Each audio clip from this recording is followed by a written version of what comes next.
की हिंदी की ऑनलाइन कक्षा में आपका स्वागत है। बच्चों, आज हम आपकी पाठ्य पुस्तक खुलते पंख का पाठ 7 साहसी सलोनी पढ़ने जा रहे हैं। ये एक ऐसी बहादुर लड़की की कहानी है जिसने अपनी समझदारी और अपनी बहादुरी से गांव वालों को सही दिशा दिखाई। जंगल के पास वाले गांव में सलोनी अपनी माँ के साथ रहती थी। सलोनी की माँ मिट्टी के बर्तन और मूर्तियाँ बनाती थी। स्कूल से लौटकर सलोनी भी अपनी माँ की सहायता करती थी। उसे मूर्तियों को रंगने में बड़ा आनंद आता था। सप्ताह में एक दिन सलोनी की माँ मूर्तियाँ लेकर शहर जाती थी। बच्चों, गांव में एक लड़की रहती थी जिसका नाम सलोनी था। वह जंगल के पास वाले गांव में रहती थी अपनी माँ के साथ। और जो सलोनी की माँ थी वह अपने गुजर बसर के लिए मिट्टी के बर्तन और मूर्तियाँ बनाया करती थी। सलोनी भी अपनी माँ की सहायता यानी कि मदद करती थी जब भी वह स्कूल से लौटकर आती थी, और उसे मूर्तियों को रंगने में बड़ा आनंद यानी कि मज़ा भी आता था। और 7 दिन जो उसकी मम्मी मूर्तियाँ बनाया करती थी, वह 7 दिन में से एक दिन जाकर शहर में उनको बेचने चली जाती थी। गांव में अधिकतर कारीगर और दस्तकार रहते थे। उनका शहर आना जाना लगा रहता था।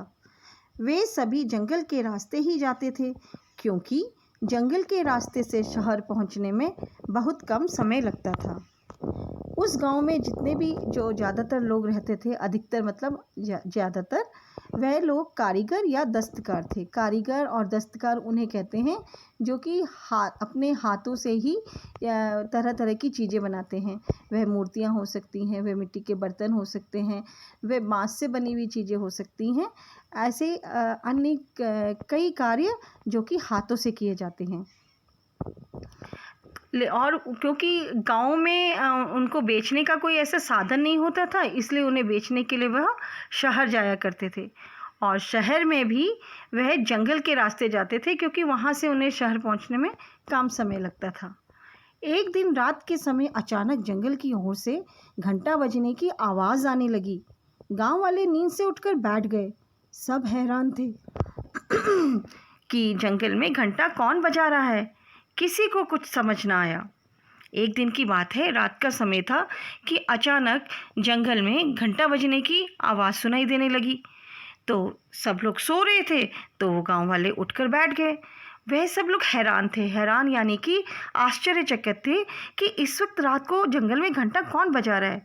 लेकिन उनको कुछ भी समझ में नहीं आया कि ऐसा क्यों हो रहा है। अगले दिन दोपहर में भी कुछ कुछ घंटे की आवाज़ें सुनाई दी। रात को घंटे की आवाज़ बड़ी स्पष्ट सुनाई देने लगी। अगले दिन की बात है, दोपहर के समय में उन्हें और घंटे की आवाज़ें सुनाई देने लगी। लेकिन जैसे जैसे रात हुई तो वह आवाज़ बहुत ही स्पष्ट यानी कि साफ सुनाई देने लगी। ऐसा इसलिए हुआ क्योंकि दोपहर को सब लोग अपने रोज़मर्रा के दिनचर्या के काम करते हैं, तो वो आवाज़ उतनी स्पष्ट नहीं थी। लेकिन रात को क्योंकि सबके काम सब समाप्त हो जाते हैं और सन्नाटा छा जाता है, इसलिए वह आवाज़ें स्पष्ट यानी कि साफ सुनाई देने लगी। गांव वाले डर गए। एक व्यक्ति बोला, जंगल में अवश्य कोई भूत आ गया है। घंटा बजने की आवाज़ अक्सर सुनाई देने लगी। जंगल में भूत होने की बात सबके मन में बैठ गई। किसी ने हिम्मत नहीं की कि जंगल में जाकर पता लगाए। गांव वाले उन आवाज़ों को सुनकर थोड़ा सा डर गए। उनमें से ही एक व्यक्ति बोला कि ज़रूर जंगल में कोई भूत आ गया है, और उन्हें वह आवाज़ें अब अक्सर सुनाई देने लगी। और सबके मन में गांव में एक बात बैठ गई कि जंगल में भूत है। लेकिन कोई भी इतनी हिम्मत यानी कि साहस नहीं कर रहा था कि वह जंगल में जाकर पता लगाए कि सच में भूत है भी या नहीं। धीरे धीरे लोगों ने भूत के डर से जंगल में जाना बंद कर दिया। सलोनी की माँ भी जंगल से मिट्टी लेने जाने में घबराने लगी। लेकिन सलोनी एक समझदार, निडर और साहसी लड़की थी। उसे भूतों में बिल्कुल विश्वास नहीं था।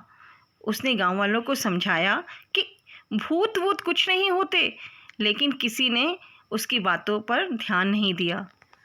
अब धीरे धीरे लोगों ने भूत के डर से जंगल की ओर जाना छोड़ दिया। उन्हें लगा कि अब हम जंगल की ओर से नहीं जाएंगे क्योंकि वहाँ पर भूत रहता है। सलोनी की माँ भी इससे सबसे घबराने लगी, और क्योंकि उसे मिट्टी के बर्तन बनाने के लिए मिट्टी की आवश्यकता होती थी, तो वो भी अब उसको लेने के लिए जंगल में जाने से कतराने लगी। लेकिन जो सलोनी थी वह एक समझदार यानी कि बुद्धिमान लड़की, निडर, जिससे डर नहीं लगता, और साहसी, जो कि बहादुर होता है। तो वह बुद्धिमान, निडर और एक बहादुर लड़की थी, और वह भूतों पर बिल्कुल भी विश्वास यानी कि भरोसा नहीं करती थी। उसने गांव वालों को समझाने की कोशिश भी कि भूत वूत कुछ नहीं होता, लेकिन गांव वाले उसकी बात की ओर ध्यान ही नहीं देते थे। जंगल के बाहर से चक्कर लगाकर शहर जाने में गांव वालों को कठिनाई होने लगी। उनके काम धंधे पर भी असर पड़ने लगा। एक दिन सलोनी की माँ की तबीयत ठीक नहीं थी। सलोनी ने कहा, माँ, आज मैं मूर्तियाँ लेकर शहर चली जाती हूँ। अब जंगल से जब गांव वाले शहर की ओर जाते थे तो उनका समय तो बहुत कम बचता था। अब वो भूत के डर से वहाँ से नहीं जा रहे थे, लेकिन इससे उनको कठिनाई भी होने लगी। कठिनाई यानी कि मुश्किल आने लगी, और उसका असर उनका जो काम था, काम धंधा जो कि वो करते थे, क्योंकि वो ज़्यादातर लोग वहाँ पर कारीगर और दस्तकार थे, उनके काम पर भी इसका असर पड़ने लगा, क्योंकि उन्हें लंबे रास्ते से जाना पड़ता था जिसमें काफ़ी समय व्यर्थ होता था। एक दिन सलोनी की माँ की तबीयत बहुत ख़राब हो गई, और सलोनी ने अपनी माँ से कहा कि आज वह मूर्तियाँ लेकर शहर चली जाएगी। माँ ने रोकने की कोशिश की, पर सलोनी ना मानी। उसने मन ही मन जंगल के रास्ते से ही शहर जाने की ठान ली थी।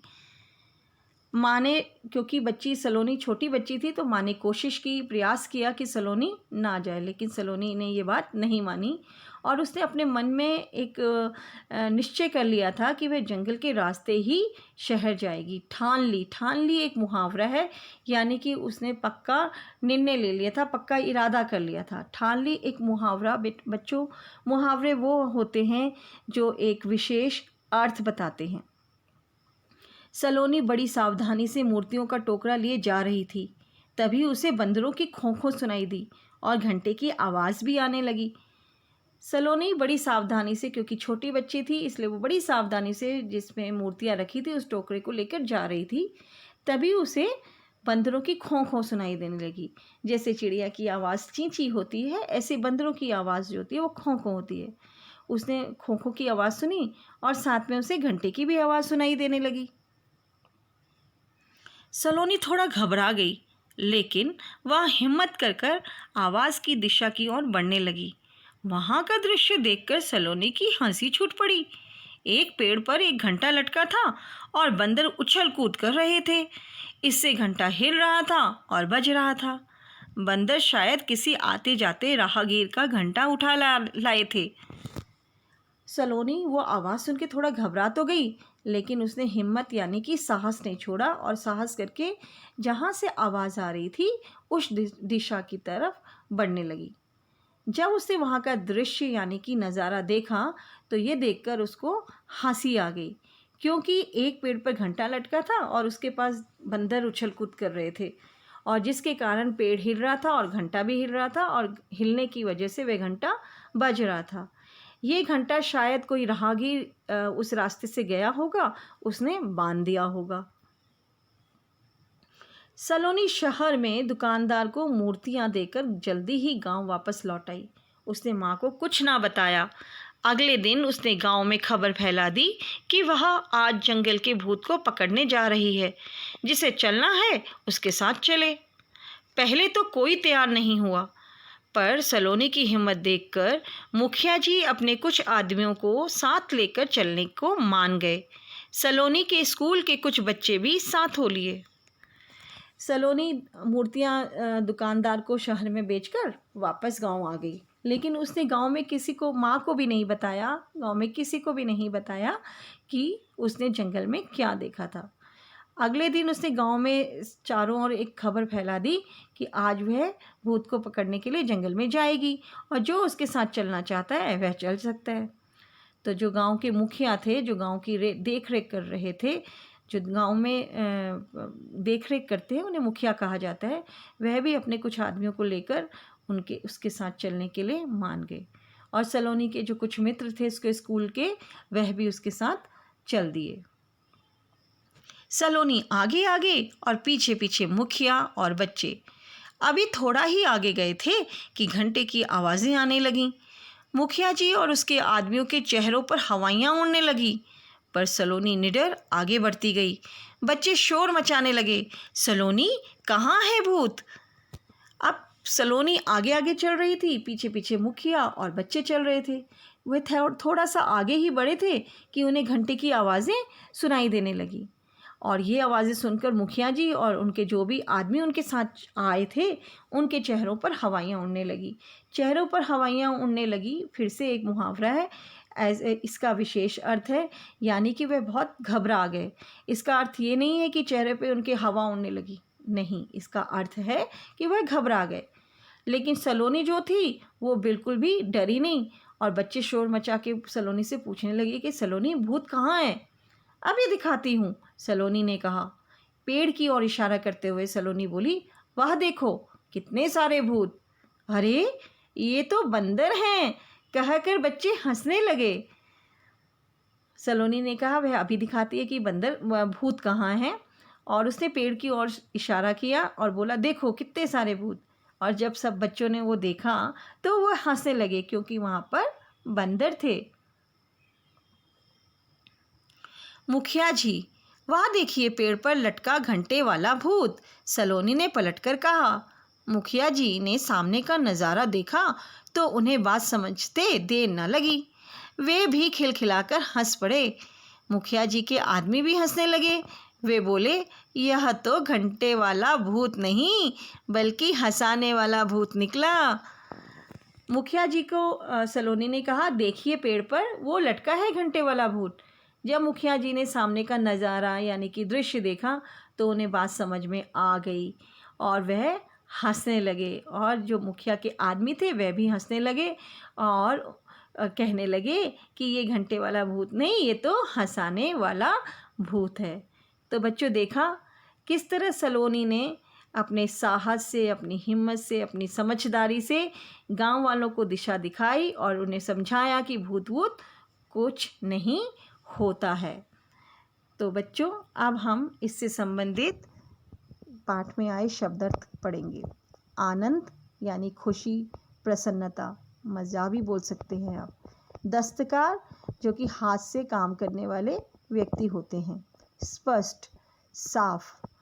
विश्वास, यकीन या भरोसा। कठिनाई, मुश्किल। ठान लेना, जैसा कि मैम ने आपको पहले भी बताया, एक मुहावरा है जिसका अर्थ है पक्का इरादा कर लेना। चेहरे पर हवाइयाँ उड़ना, ये भी एक मुहावरा है और इसका अर्थ है घबरा जाना। तो आज के लिए इतना ही, आपसे फिर मिलेंगे। धन्यवाद, शुभ दिन।